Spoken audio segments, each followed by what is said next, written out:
Ketika seseorang berpulang, ternyata ada dua tanggung jawab besar yang harus diselesaikan segera, bahkan sebelum urusan lainnya.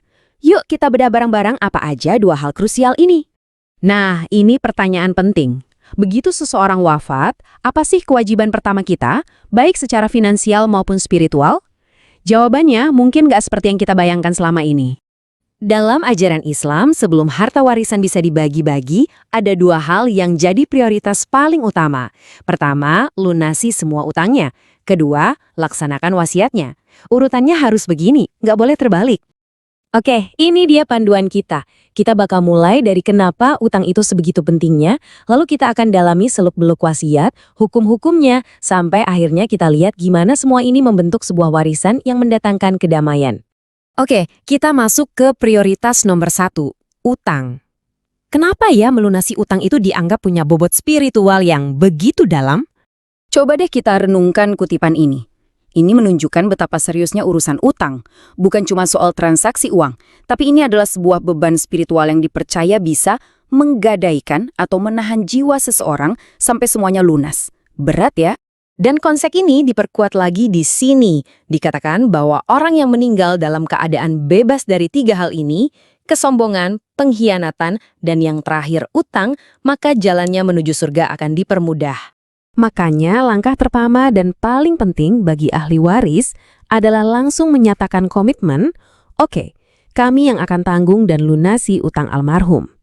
Inilah langkah awal untuk membebaskan jiwa almarhum dari beban tersebut. Nah, kalau urusan utang sudah beres, baru kita bisa lanjut ke prioritas kedua, yaitu wasiat. Mari kita coba pahami, apa sih sebetulnya tujuan dan kekuatan di balik sebuah wasiat? Jadi, gampangnya gini, wasiat itu adalah sebuah hadiah terakhir. Sebuah cara bagi almarhum untuk memberikan sebagian hartanya kepada orang-orang atau pihak yang mereka sayangi, tapi bukan termasuk ahli waris sah. Tapi jangan salah.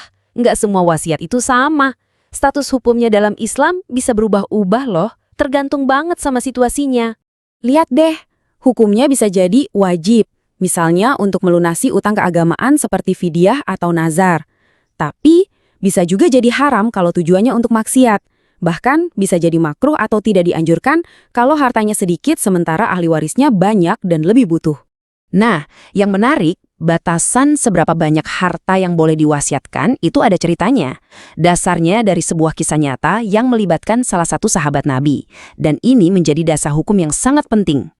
Dari kisah itulah ditetapkan aturannya. Wasiat itu nggak boleh lebih dari 1/3 total harta. Kenapa?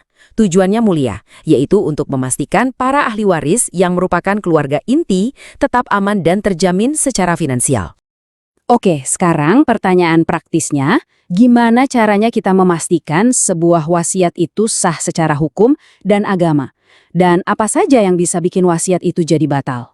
Supaya sebuah wasiat dianggap sah, harus ada 4 pilar atau rukun ini. Harus ada pemberinya, ada penerimanya, ada aset yang jelas, dan yang terakhir ada pernyataan atau ijab kabulnya. Keempatnya harus lengkap. Nah, ini penting banget. Wasiat lisan itu seringkali lemah dan rawan jadi sengketa. Makanya sangat dianjurkan untuk membuat wasiat tertulis hitam di atas putih dan dihadiri oleh saksi yang sah.